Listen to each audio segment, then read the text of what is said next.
All right, why don't we begin? Before we begin, I hope everyone, I know you may not have been able to read the 2,300 pages of the PDP. However, I hope you were able to review some of it. As has been discussed many times by Shane, this is essentially the beginning of the process. This is not the end of the process. This is what has been presented by MMA is going to the MSBA from all the requests that have been made from the school district. The final decisions and tweaking, there's things that have to be done and will be done. But this is just, shall we say, it's the beginning of the process. It is not the end of the process. Notwithstanding that, if there, in accordance with the agenda and the first agenda item, is there anyone who wishes to engage in public participation? If you do so, please raise your hand in this lovely Zoom world. Jennifer Calais. Hi, good evening. Thanks for having me. Yes, I just wanted to join and lend my support to some of the things I've been hearing recently in some of these conversations. I'm a commissioner on the Wakefield Gas and Light Board. I'm a citizen, also interested in energy costs and environmental impact, and I'm an energy consultant by trade. So I know a few things here and there about building and systems. I participated in the January 20th call. This is, I believe, the community forum number 4. And what I heard, there was actually a surprising and wonderful amount of commenters regarding interest in net zero energy, energy efficiency, renewables, and things like that for this and many other buildings as part of consideration. And so I just wanted to reiterate that for these folks here, you know, again, that I heard that strongly as a community priority, at least among participants on that call. I know we have a matrix with many considerations in it, and I believe that I had heard acknowledgement that not all of those considerations are receiving equal weighting. And so I would just respectfully request that this committee consider the orientation of the building for solar and also for passive solar gain as a priority for the community, and that it consider that in its weighting of the various site options. Thank you very much. Appreciate that. Thank you, Jennifer. Appreciate it. Robin Greenberg. Thank you. Since last week, I was wondering if anyone had been, actually, I'll start again. So for those who weren't there, my name is Robin Greenberg. As mentioned, I am on the Town Sustainability Committee, and I am an architect with experience on public school projects. I am currently working on an MSBA funded project for the Lowell High School. My goal is that the town get a school that meets its educational program, a healthy, sustainable environment, and cost efficiency. And so I would like to follow up on last week and to see if you've been able to review and read my letter that I was submitted. Has the committee received it? Yes, everyone has received it. I was wondering if there was any questions or comments as in response to the points that I made, both on solar orientation, proximity to other buildings, the impact that the construction would have on learning, soils, or any of the topics that I brought up. Does any member of the committee have any questions or comments? No question. I did read your letter, Robin. Thank you for getting it over to us. I think you expressed yourself very well on the call the other night. I think you covered most of the salient points in the letter, but it was nice to see it on paper. You know, that's I guess what I have to say. I think we had a thorough discussion after your commentary before the call ended last week, and I'm comfortable where we're at right now with the decisions that were made. So the chair at the beginning of the meeting did say that this is the beginning, and we have a long way to go. By selecting only 3 options, you do take the 4th off the table if you present only 3 to the MSBA. So I urge you to consider the 4th because It does have a more optimal solar orientation. It allows you to spend more time to do more testing and evaluation of it. Because to include it is really not a big deal. And in fact, in my experience, exceeding the MSBA minimum of 3 sites at this point is typical. And so why not have all the more options on the table for that next level of exploration? Robin, I think as we met last Thursday, there were many people that had discussions regarding that, regarding the issue of traffic, regarding the issue of drop-offs, regarding the issue of the soil at the Walsh Field. We know that there's a stream or a river under it. So all of these things were considered. They were considered during that 2.5-hour meeting that we went through all the various options. There were many members of this committee that favored, prior to that meeting, the Walsh Field location. But as a result of that meeting, as a result of that discussion that we had, many of them flipped over to the Beasley Oval location. I think that was indicative of the very serious consideration that was given to the option number 4, being the Walsh Field. So I would encourage the committee to take the matrix and the pros and cons of what 3 was more yellow than the green of 4, and work with the architects to try to still incorporate them, because I understand at this point we're just working in building blocks, and so there's a lot of potential of way to optimize it. So to take those goals of sustainability and passive solar and explore it and push the envelope, so to speak, on being able to take the best of both and being able to proceed with that. Yeah, no, Chip Tarbo, Robin, and Brian actually chimed in after your commentary yesterday, last week. And we totally hear you. I mean, I don't want to say that we're dismissing you by any means, because we're not. We're hearing about the solar and the conductivity and the connectivity between that and classrooms and whatnot. And he said there was really a very small differential between 3 and 4. And even though the gradient had different colors, the actuality wasn't. So as we move forward, we will certainly be looking, and I hope you keep participating and keep commenting and adding your input as we do move forward on all those subjects that are important. Chip, to your point, then I guess I may make the suggestion in the report under the evaluations of sites, option 3 uses the word suboptimal to describe solar orientation, and part 4 says the word good. And it may appear that good and suboptimal are more of a differential than what you just described. So you may want to consider modifying the language so it reflects that C may be able to achieve something that's a little more optimal. Yeah, Brian, I think we can certainly. Brian, Helen, you guys want to comment on the wording? I believe the yellow indicates neutral rather than, I think we have favorable, neutral, and less optimal. It wasn't on the, sorry, it wasn't on the matrix that used the word suboptimal. It's the description of the slides that became before that. So when there was a description of each slide and some features of it, that's where I found that. That's where it was kind of further explained, because yes, the matrix are just a high level summary. Yeah, I think to everyone's point though, I mean, certainly the design team's goals are the same as the ones you're expressing. We are going to do everything we can to optimize solar orientation for classrooms, for learning spaces, to the extent that we possibly can in both the addition renovation and the option, new construction option on Beasley. Thank you. Thank you, Robin. Are there anyone else wishing to engage in public participation?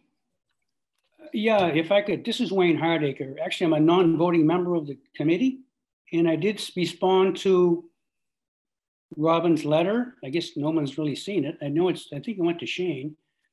Being a taxpayer in town, and energy conservation is and should be a major consideration. And I would say solar orientation is part of that, but it can't be the only thing. You know, we get the best solar orientation, it's great. But putting it on Walsh Field, in my humble opinion, having been facilities director in Wakefield for 3 years in the late 90s, it's going to be a tough spot. You know, it'll be great solar orientation. People are going to say, wow, that's great. But look at the location. Look at the traffic issues. Look at the people coming and going across a bridge. That's going to be part of the consideration too. We've decided, or we're trying to decide where to put it. If you look at you take the old building down, it's going to be really attractive. Putting it on Walsh Field, people are going to say, wow. I'm just offering my opinion. Thank you, Wayne. Christina Ignacio, Pat? Good evening. I just wanted to reach out. I'm not sure if you had received the letter that we had sent to the permanent. Everyone got the letter that you sent. And yep. In this process, and well done, by the way. Thank you. Well, we know who your relative is there. And it's good to have an Ignacio back on the meetings. Hopefully I will stay awake for these. John always did. Well, no, wait a minute. We did have a problem, probe them a bit sometimes. As far as this particular process is, just so you understand it, and like I said that in the beginning, it is included in this process. So the field house, that decision has not been made yet. This is the beginnings, but we really appreciated your letter and the comments that were made. So I appreciate that. But go ahead, if you had anything else to add, please do so. I did want to just add a few other things. We had the benefit of having Coach Perry Pappas speak at the last meeting. I thought it was important that we put together a letter that kind of provided a little bit more information and background. I've had the opportunity to speak with many parents in the community in the last few days that were on board. Obviously, some have already added their names to the letter, but I do take into consideration that I spoke to one woman and her son was actually injured in the last couple of weeks running outside on icy pavement.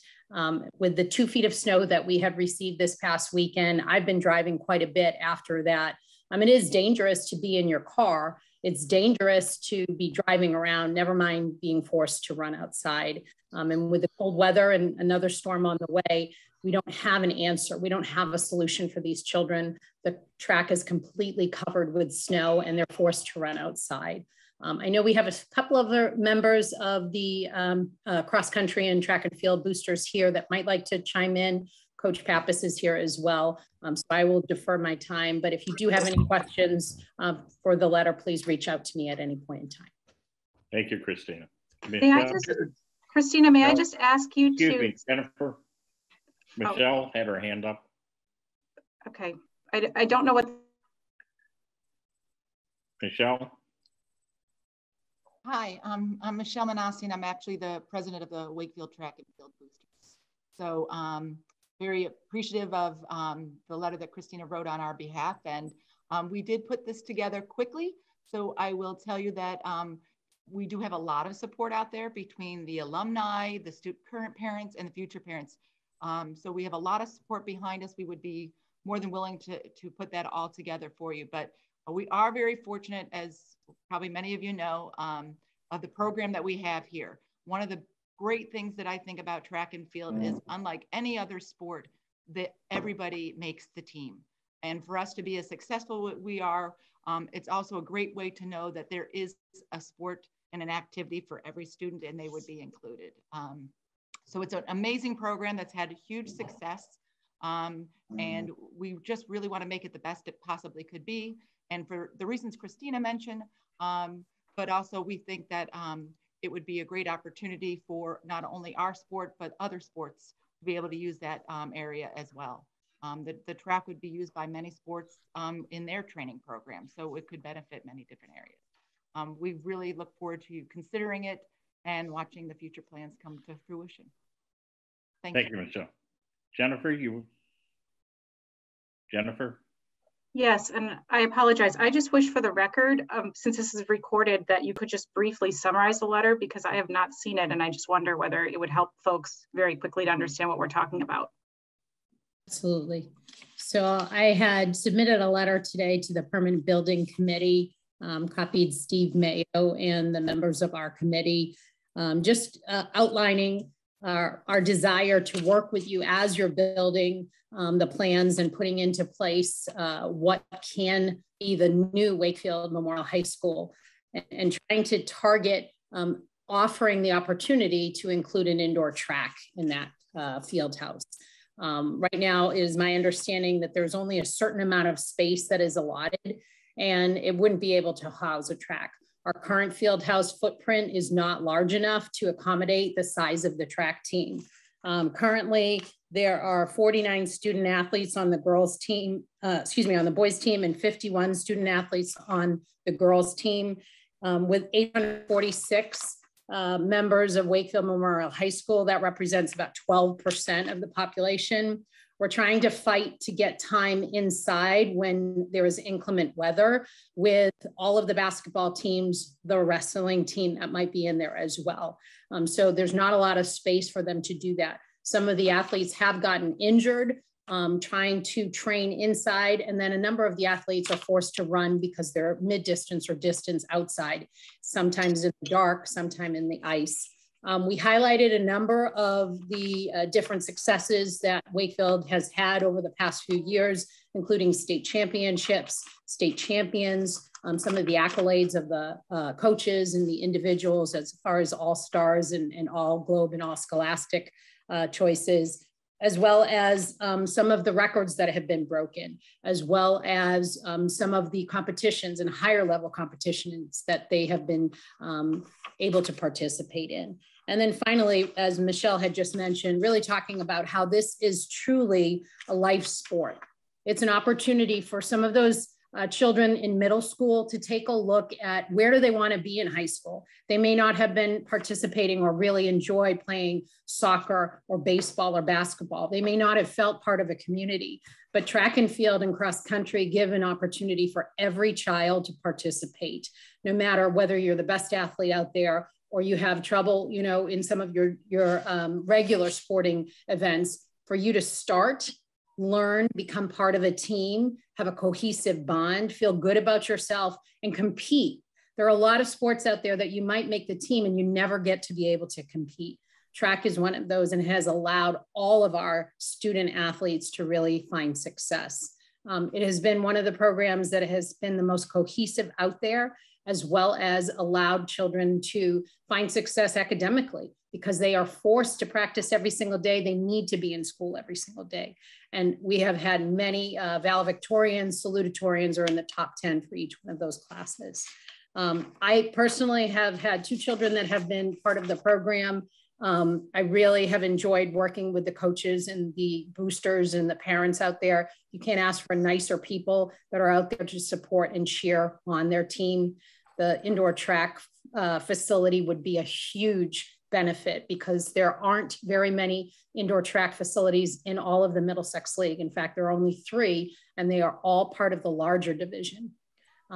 Having the success that we've had, the program that we've had, and the opportunity to impact as many athletes as we do, having a unique home and facility will allow that growth and that continued success into the future.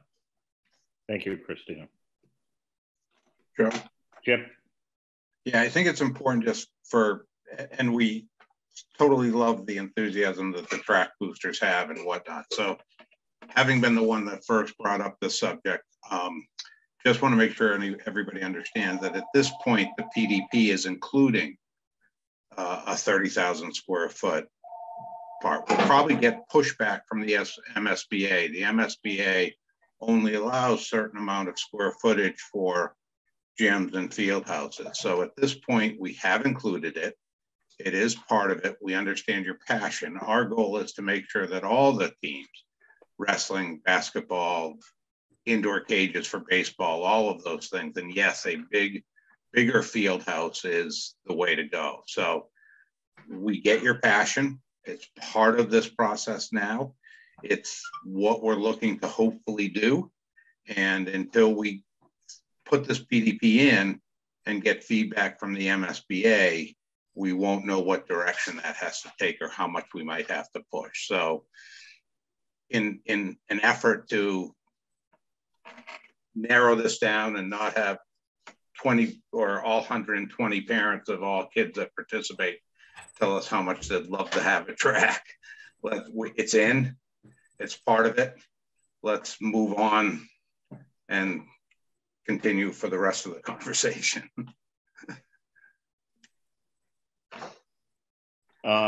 Christina, you had your hand up still. Are you done? Okay, thank you, Christina. Elizabeth Martin? Yeah, I just thought it was important to also note, because it really hasn't been stated, that the track and sort of all of the proposed changes are organized by department in the educational plan, which was drafted by the school system.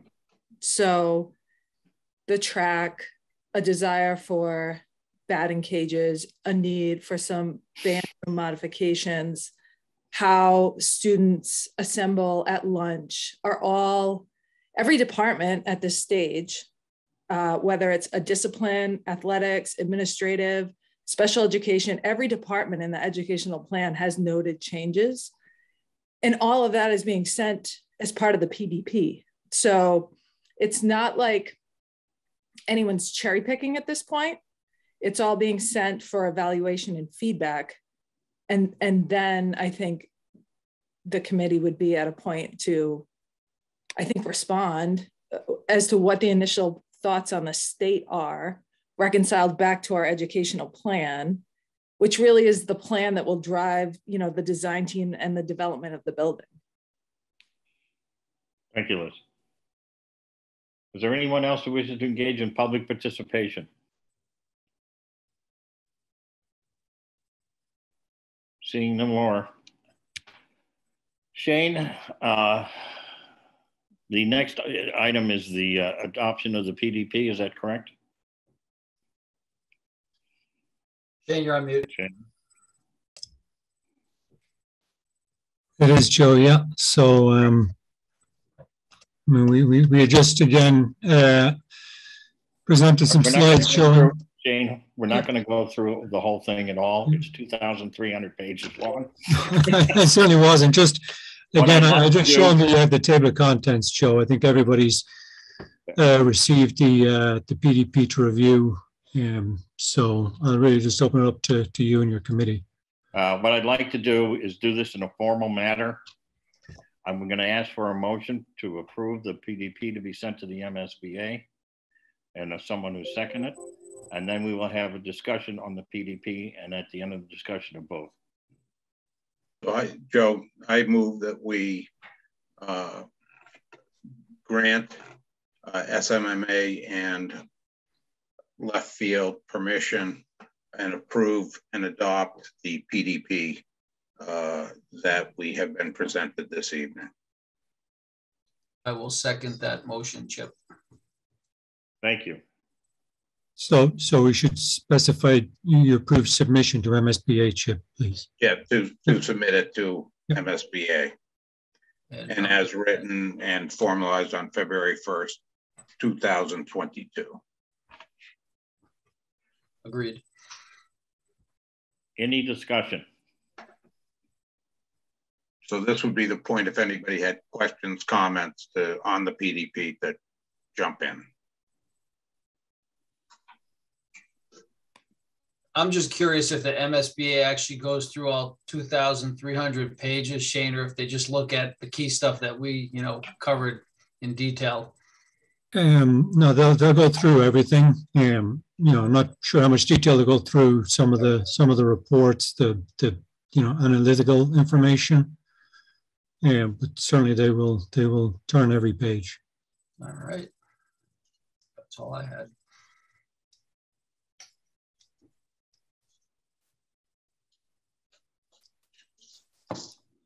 Jonathan? I just wanted to briefly say, well, I'm going to confess I didn't go through all 2,300 pages, including the engineering reports, which are certainly beyond my capabilities. We were going to quiz you on it, Jonathan, so... No, I just wanted to say, having gone through, the parts that summarize sort of the work we've done within the school building committee and permanent building committee, I just wanted to commend the SMMA team for a really excellent job. I think the document summarizes the discussions we've had really well. I think it's clearly written and well written, and just express my appreciation to Shane and Helen and Brian and the whole team for all the great work that went into it.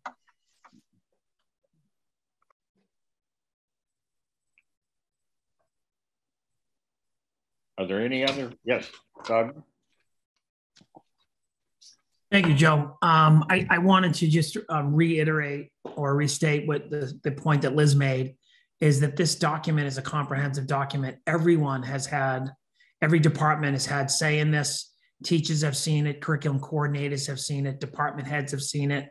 Our ADs have, our athletic director has seen it, our director of fine and performing arts has also seen it, right? And so this in terms of capturing what we want in a school of the future, I think is really the best, most comprehensive document that I've certainly seen. In regard to feasibility work, it takes what was done preliminarily in 2016, and I think surpasses it by a factor of 10.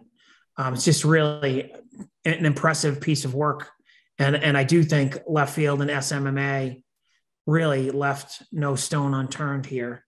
And so we really appreciate that. And that includes making site visits to see and get kind of some visuals in regard to what these designs might look like. So much appreciated. So thank you for that. Thank you, Doug. Are there any other questions or comments?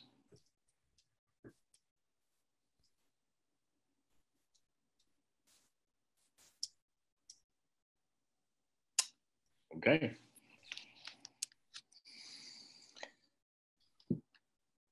The motion is to adopt the PDP and submit it to the MSBA. Jason? Yep, let's do it. Tom? Yes. Chip? Yes. Tim? Yes. Janine? Yes. Jason? You already asked me, but yep. I'm sorry. Phil, you got my list wrong here. Yes. Mark? Yes. Is John on? Yes, there's John. Yes, I'm here, and yes on my vote. Yep. All right, thanks, John. All right, it's unanimous. But you also, Joe? Pardon? You're a yes also? I made it unanimous. He kind of forgets that. It's unanimous. Yep.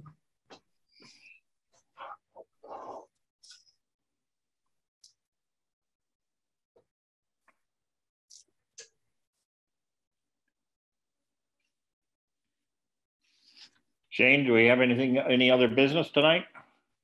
No, so based on this, I'll coordinate getting that into MSBA tomorrow, electronic copy, and then as we discussed, we'll follow up with hard copies. I think we have Julie, Doug on tonight. We'll need to coordinate getting some signatures. I did that with the town administrator's office today. So we'll coordinate that with folks tomorrow so we can get this submitted. Okay.